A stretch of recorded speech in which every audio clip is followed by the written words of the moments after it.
أعوذ بالله من الشيطان الرجيم بسم الله الرحمن الرحيم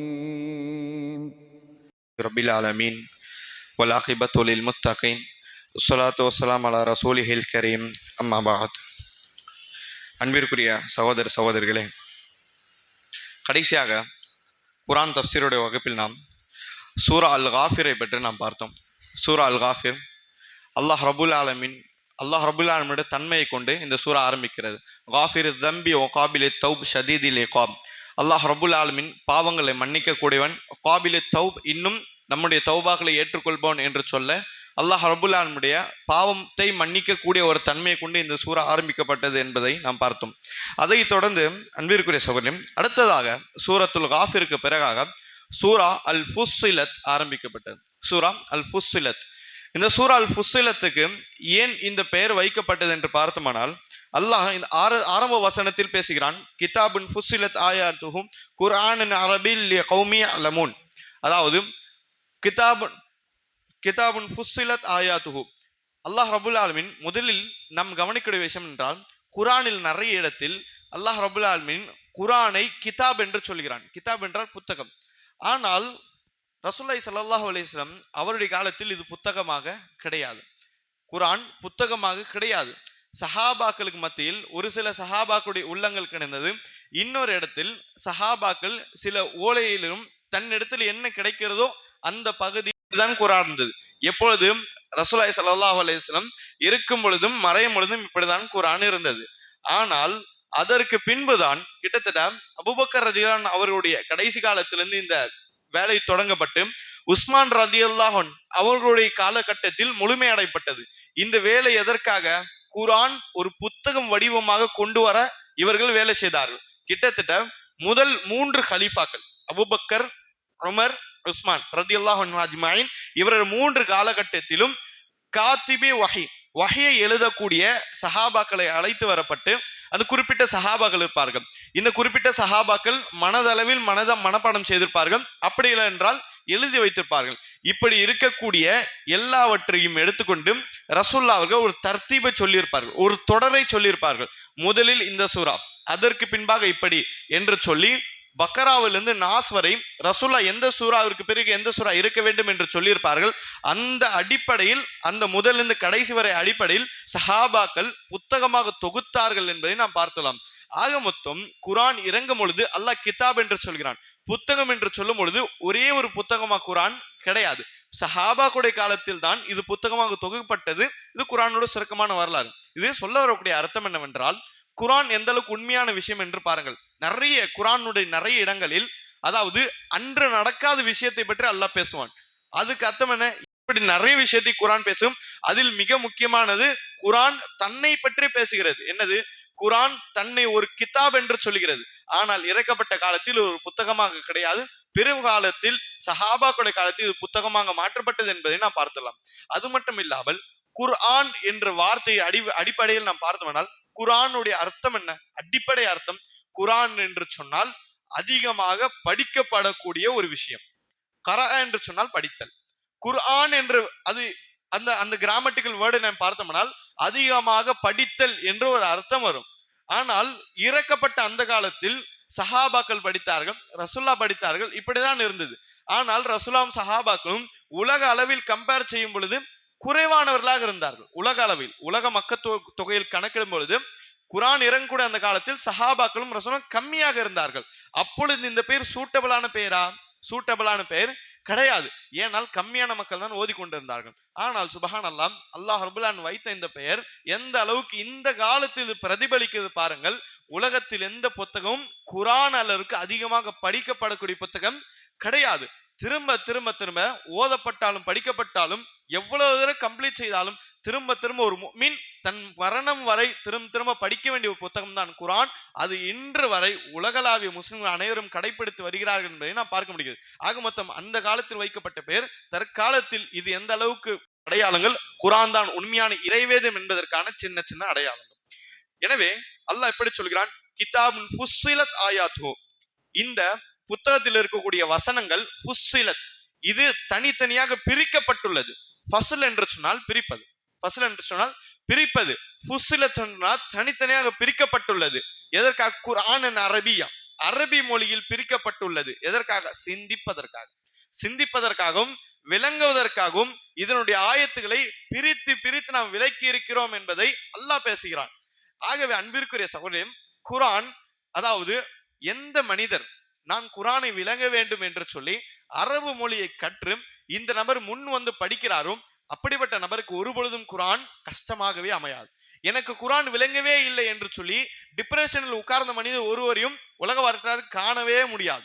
எல்லா நபர்களுக்கும் குர்ஆனை ஆசையுடன் தொடக்கூடிய நபர் அவர் முஃமினோ அல்லது காஃபிரோ, முஃமினோ அல்லது காஃபிரோ, இந்த குர்ஆனை, இந்த புத்தகத்தை நான் படிக்க வேண்டும், விளங்க வேண்டும் என்று சொல்லி அமரக்கூடிய ஒரு நபருக்கு அல்லாஹ் ரப்புல் என்ன செய்கிறான்?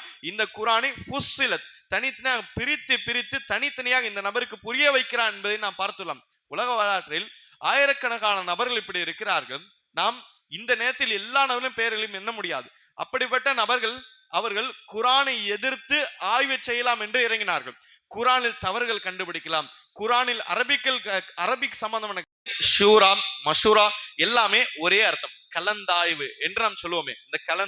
இந்த கலந்தாய்வு என்று சொல்லக்கூடிய விஷயத்தை அல்லாஹ் குர்ஆனிலேயே பதிவு செய்கிறான். அல்லாஹ் ரப்பல் ஆலமீன் இந்த ஷூரா என்று சொல்லக்கூடிய இந்த அத்தியாயத்தில் அல்லாஹ் பதிவு செய்கிறான், வல்லதீன ஸ்தஜாபு லிரப்பிஹிம் வ அகாமுஸ் ஸலாத். இன்னும் எந்த நபர்கள் அல்லாஹ்வுடைய அழைப்பை ஏற்று தொழுகை நிலைநாட்டுகிறார்களோ, வஅம்ரஹும் ஷூரா பைனஹும், இன்னும் கடினமான சூழ்நிலைகள் வந்தால் அவர் என்ன செய்வார்கள்? தனக்கு மத்தியில் மஷூரா செய்வார்கள். மிம்மா ரஸக்னாஹும் யுன்ஃபிகூன், நாங்கள் வழங்கிய ரிஸ்கிலிருந்து அவர்கள் செலவு செய்வார்கள். அப்படின்னா ஜகாத் சதகா கொடுப்பார்கள் என்று அல்லாஹ் சொல்கிறான். இது யாரை பற்றி சொல்கிறான்? அவர்கள் என்று சொன்னால் ஈமான் கொண்டவர்கள். ஒரு ஈமான் கொண்டவன் அல்லாஹ் மீதும் மறுமை நாள் மீதும் நாம் ஈமான் கொண்டிருக்கிறேன் என்று கலிமா படித்து ஒரு முஸ்லிம் ஆகிறானே, முஃமின் ஆகிறாரு. அப்படிப்பட்ட நபருடைய தன்மை என்னவாக இருக்கும்? கடினமான சூழ்நிலை வந்தால், அதாவது எல்லாவற்றையும் டிக்டேட்டர்ஷிப் கிடையாது, அதாவது தனி மனித முடிவிலேயே தன்னுடைய வாழ்க்கை ஓட்ட வேண்டும் என்ற ஒரு நிலைமை இருக்கக்கூடாது என்பதற்காக வீட்டார் இடத்திலும் அல்லது குடும்ப மத்தியிலும் அல்லது நண்பர் மத்தியிலும் தான் வேலை செய்யக்கூடிய இடங்கள் மத்தியிலும் ஷூரா என்ற மஷூராக்கள் இருக்க வேண்டும், கலந்தாயில் இருக்க வேண்டும். இருப்பது இரு முஃமின்களுடைய தன்மை என்பதை அல்லாஹ் ரப்பல் ஆலமீன் பேசுகிறான். அன்பிற்குரிய அல்லாஹ் நல்லடியார்களே, நாம் பார்த்துள்ளோம், பொதுவாகவே மஷூரா என்று சொன்னால், இந்த கலந்தாய்வுகள் என்று சொன்னாலும் நாம் பார்த்துள்ளோம், நமக்கு மத்தியில் சில நபர்கள் இருப்பார்கள். ஏதாவது விதத்தில் நமக்கு ஒப்பிடும் பொழுது அல்லாஹ் ரப்பல் ஆலமீன் அவர்களை கம்மியாக, அவர்கள் குர்ஆனை எதிர்த்து ஆராய்வதற்காக இறங்கினார்கள். ஆனால் அவருடைய முடிவு என்ன ஆயிற்று? அவர்கள் குர்ஆனை ஏற்று முஸ்லிம் ஆகிவிட்டார்கள். இதுதான் அன்பிற்குரிய சகோதரர்களே, குர்ஆனுடைய அதிசயமே இதுதான். அல்லாஹ் ரப்பல் ஆலமீன் இதனுடைய வசனங்களை பிரித்து பிரித்து உங்களுக்கு விளக்குகிறேன் என்று சொன்னால் அர்த்தம் என்ன? தனிப்பட்ட மனிதனுடைய உள்ளத்தில் குர்ஆனுடைய வசனங்கள் போய் அமரும். எதற்காக தான் சொல்லப்படுகிறது?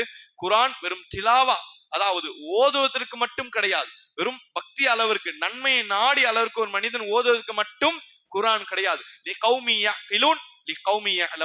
சிந்திக்கக்கூடிய மக்களுக்கும் அறிவை பயன்படுத்தக்கூடிய மக்களுக்கும் இந்த குர்ஆன் என்பதை அல்லாஹ் நிறைய இடத்தில் பேசுகிறான். எனவே நம்முடைய கடமை, ரமதான் வந்து விட்டதாம், ரமதானுடைய காலத்தில் பயணித்துக் கொண்டிருக்கிறோமா, ரமதானை ஓதுவதை தாண்டிலும் இன்னொரு இடத்தில் நாம் நம்முடைய டைம்களை ஒதுக்கி குர்ஆனுடைய தர்ஜுமாக்களையும் குர்ஆனுடைய தஃப்சீர்களையும் படிப்பது நம் மீது கடமையாக இருக்கிறது. ஒவ்வொரு மனிதனும் தனித்தனியாக படிக்கும் பொழுது நிச்சயமாக அல்லாஹ் ரப்பல் என்ன சொல்ல வருகிறான் எனக்கு நம்ம புரியும். ஆம், ஒரு சில தமிழாக்கங்கள் தஃப்சீரிலும் அல்லது தர்ஜுமாக்களும் கடினமான தர்ஜுமாக செய்து இருப்பார்கள். இந்த கடினமாக தமிழாக்கத்தின் காரணமாக நம்ம விளங்காமல் இருக்கலாமே தவிர அல்லாஹ் ரப்பல் சொல்ல வரக்கூடிய விஷயம் எந்த மனிதரும் புரியாத விதத்தில் இருக்காது என்பதை நாம் புரிந்து கொள்ளலாம். ஆக அன்பிற்குரிய சகோதரர்களே, அடுத்தாக சூரா அல் ஃபுஸ்ஸிலத் முடிக்கப்பட்டு அடுத்ததாக சூரா ஷூரா தொடங்கப்பட்டது. சூரா அஷூரா. ஷூரா என்று சொன்னால் நமக்கு தெரிய வருகிறது, மஷூராவிற்கு தான் ஷூரா என்று சொல்வார்கள். மஷூரா என்ற வார்த்தையுடைய முதலாவது தொடக்கம் எங்கிருந்து இருக்கும் பொழுது அந்த குடும்பத்தில் சிறு பிள்ளைகளாக இருப்பார்கள். இந்த சிறு பிள்ளைகள் வயது அளவிலும் அறிவளவிலும் எக்ஸ்பீரியன்ஸ் அளவிலும் இந்த குடும்ப தலைவரை ஒப்பிடும் பொழுதும் குடும்ப தலைவிகள் ஒப்பிடும் பொழுதும் இந்த சிறு பிள்ளைகள் கம்மியானவர்கள், அவர்கள் கம்மியானவர்கள். அந்த கம்மியானவர்கள் என்ற அடிப்படையில் மஷூராவில் அவர்களிருந்து தூரமாக ஆக்கக்கூடாது, அவர்களை தூரமாக ஆக்கக்கூடாது. இஸ்லாமிய பண்பாடு கிடையாது. மஷூரா என்று சொன்னால் எந்த நபர்கள் குறிப்பிட்ட வேலைக்காக பயன்படுகிறார்களோ அந்த நபர்கள் அனைவரும் மஷூராவில் கலந்து கொள்ள வேண்டும். இதுதான் மஷூராவுடைய சிறப்புத்தன்மை. இதற்கு என்ன ஆதாரம் நாம் பார்க்கலாம்? ரசூலுல்லாஹி ஸல்லல்லாஹு அலைஹி வஸல்லம் அவருடைய காலத்தில் மக்கா மாநகரிலோ மதீனாவிலோ மனிதர்களே சிறந்த மனிதர் யார்? ரசூலுல்லாஹி ஸல்லல்லாஹு அலைஹி வஸல்லம், சந்தேகமே கிடையாது. ஏன்? ரசூலுல்லாஹ்க்கு தான் வஹி வருகிறது, மற்ற எந்த சஹாபாக்களுக்கும் வஹி கிடையாது. இறை செய்தி என்பது ரசூலுல்லாஹ்க்கு மட்டும்தான். இந்த அடிப்படையில் அல்லாஹ் தரப்பு ஒரு செய்தி சொல்லப்படுகிறது, இவ்வாறு செய்யுங்கள், இவ்வாறு செய்யக்கூடாது என்ற கைடன்ஸ் யாருக்கு வருகிறது? வெறும் ரசூலுல்லாஹ்க்கு மட்டும்தான் வருகிறது. எனவே ரசூலுல்லாஹ் எவ்வளவு சிறந்த நபர்! இந்த அடிப்படையில் தனி மனிதனாக எல்லாவற்றையும் ரசூலுல்லாஹ் செய்யலாம். ஏன்? அல்லாஹ் தரப்பு சொல்லப்படுகிறது, தனி மனிதனாக நீங்க எல்லாமே செய்யுங்கள் என்று அல்லாஹ் தரப்பு இறை செய்தியாக வரும்.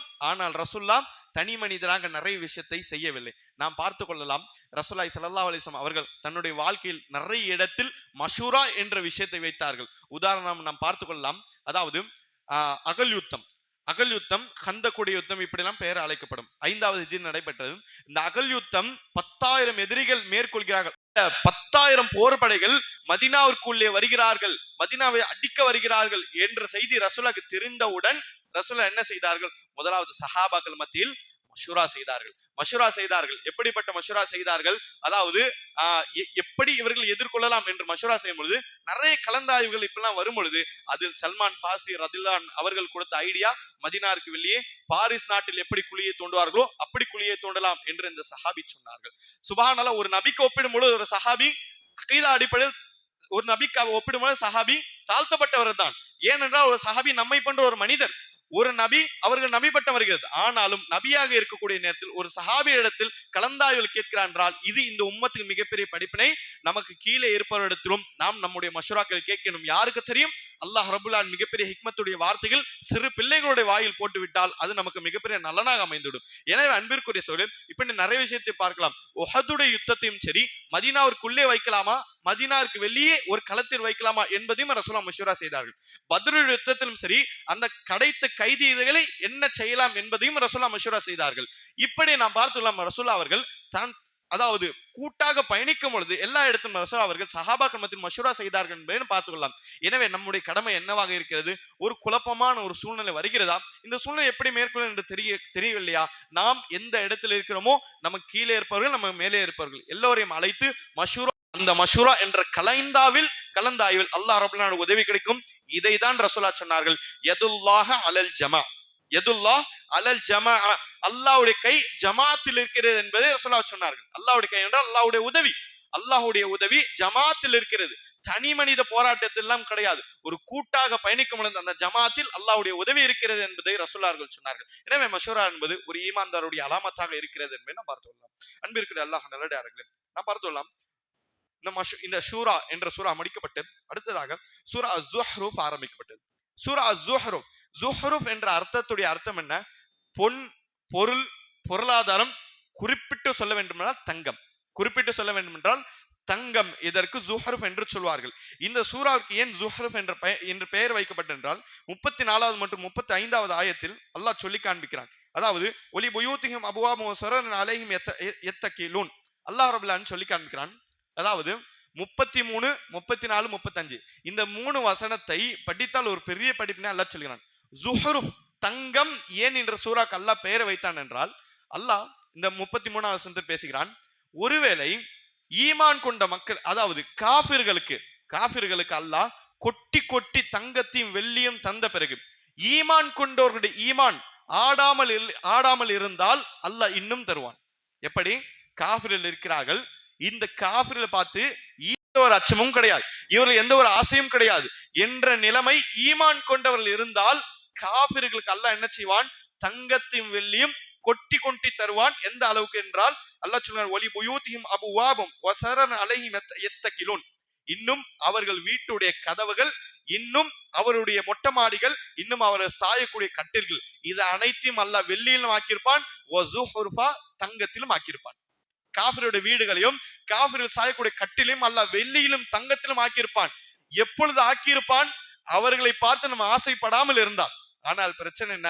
காஃபிர்கள் அல்லாஹ் ரிசுக்களையும் பொருளாதாரத்தையும் கொட்டி கொட்டி கொடுத்தால் இங்கு ஈமானில் பலவீனமாக இருப்பார்கள். அவர்கள் பார்த்து ஆசைப்பட்டு தன்னுடைய தீனை விட்டு காஃபிராக ஆகுவதற்கும் அவர்கள் முயல்வார்கள் என்ற அடிப்படையில் அல்லாஹ் என்ன செய்தான்? அந்த காஃபிர்களுக்கும் நமக்கும் சரிசமமான ரிசுக்கை தருகிறான் என்பதை இந்த சூறாவில் அல்லாஹ் பேசுகிறான் என்பதை நாம் பார்த்துள்ளோம். ஆக அன்பிற்குரிய சகோதரர்களே, சூரா ஸுஹ்ருஃப் பொதுவாகவே பொருளாதாரம், இன்னும் அதாவது செல்வம் என்ற அடிப்படையில் எதுவெல்லாம் நமக்கு சோதனையாக அமையும், எதுவெல்லாம் அல்லாஹ் சோதனைக்கு உள்ளாக்குவான் என்ற ஒரு பெரிய விரிவாக்கத்தை இந்த சூரா சொல்கிறது. உதாரணமாக அல்லாஹ் ரபுல் ஆலமீன் சூரா ஸுஹ்ருஃபில் பேசுகிறான்.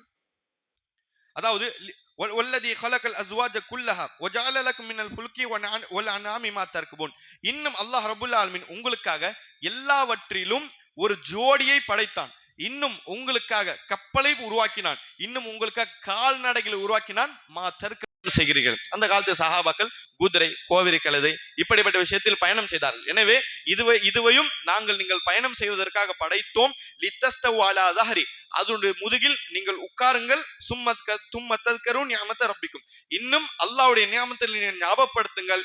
இதஸ்தவைத்தும் அலைஹி வதகூலு, ஒருவேளை நீங்கள் இப்படிப்பட்ட பிராணிகள் மீது பயணம் செய்ய ஆரம்பித்தால் வதகூலு, நீங்கள் சொல்லுங்கள், சுப்ஹானல்லதி ஸஹரனா ஹாதா வமா குன்னா லஹு முக்ரினீன் வ இன்னா இலா ரப்பினா லமுன்கலிபூன் என்ற துஆவை நீங்கள் சொல்லுங்கள் என்பதை அல்லாஹ்வே நமக்கு சொல்லித் தருகிறான்.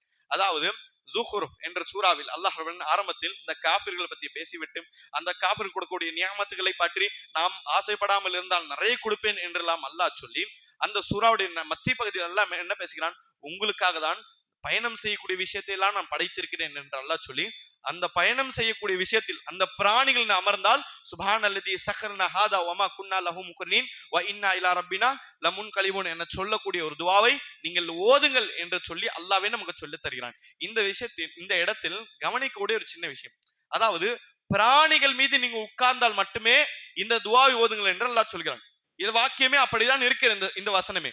பிராணிகள் மீது நீங்கள் அமர்ந்தால் கூழு நீங்கள் சொல்லுங்கள், இந்த துவாவை சொல்லுங்கள் என்று பயணம் செய்யக்கூடிய இந்த பயணத்தில் உட்கார முடிய சொல்லக்கூடிய துவாவை அல்லாஹ் சொல்லித் தருகிறான். ஆனால் நாம் பிராணிகளத்தில் பயணிப்பது கிடையாது. நம்ம இடத்தில் மோட்டார் சைக்கிள் இருக்கிறது, நம்ம இடத்தில் 4 வீலர் இருக்கிறது, ட்ரெயினிலோ ஃபிளைட்டிலோ பயணம் செய்கிறோம்.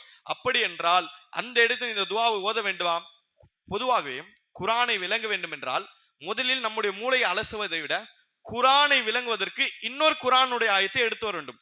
இதுதான் தப்சீரே சிறந்த தப்சீர். இதுதான் தப்சீரில் குரான் விளக்கத்திலே சிறந்த விளக்கம். என்ன, குரானுடைய ஒரு ஆயத்து புரியவில்லையா, இன்னொரு குரானுடைய ஆயத்தை எடுத்து வந்து ஃபிட் பண்ணி பார்க்க வேண்டும், அப்பதான் புரியும்.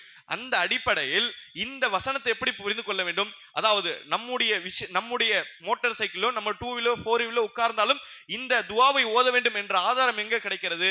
சூரா அன்-நஹ்ல் கிடைக்கிறது. சூரா அன்-நஹ்லில் அல்லாஹ் சொல்கிறான், வல் கைல வல் பிகால வல் ஹமீர லிதர்கபூஹா வ யக்லுகு மா லா தஅலமூன். இன்னும் வல் கைல், இன்னும் குதிரைகள், கோவிரி கழுதைகள், வல் ஹமீர் சாதா கழுதைகள், இதுவெல்லாம் நாங்கள் படைத்திருக்கிறோம். எதற்காக? லிதர்கபூஹா வஸீனா, நீங்கள் இந்த பிராணிகள் மீது அமர்ந்து பயணம் செய்ய வேண்டும். வஸீனா, உங்களுடைய வீட்டுடைய அலங்காரமாக இதனை ஆக்கினோம் என்று சொல்லி வ யக்லுகு மா லா தஅலமூன், இன்னும் நீங்கள் அறியாதவற்றை யக்லுகு நாங்கள் படைப்போம் என்று அல்லாஹ் சொல்கிறான். ஆரம்பத்தில் என்ன சொன்னான்? குதிரை, கோவிரி கழுதை, சாதா கழுதை இதெல்லாம் நீங்க பயணம் செய்ய வேண்டும் என்பதற்காக நாங்கள் படைத்தோம். இன்னும் படைப்பு முடியவில்லை, அல்லாஹ்வுடைய படைப்பு முடியவில்லை, இன்னும் நீங்கள் அறியாதவற்றை நாங்கள் படைப்போம் என்று சொல்லி அல்லாஹ் என்ன செய்கிறான்? எதிர்காலத்தை பற்றி பேசுகிறான்.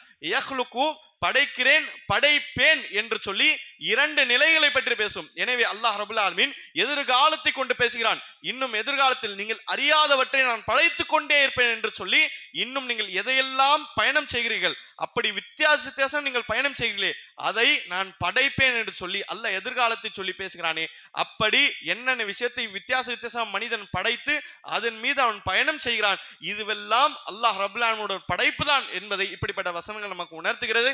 எனவே இந்த 2 வசனத்தை இணைத்து பார்த்தோமானால் இன்று இந்த காலத்தில் எதுவெல்லாம் நாம் பயணம் செய்து கொண்டிருக்கும், இது வெளிப்படையில் கண்ணால் பார்ப்பதற்கு ஒரு மனிதன் உருவாக்கினாலும் இந்த மனிதனுடைய நாட்டம் அல்லாஹ் எழுதி வைத்த அடிப்படையில் நடக்கிறது.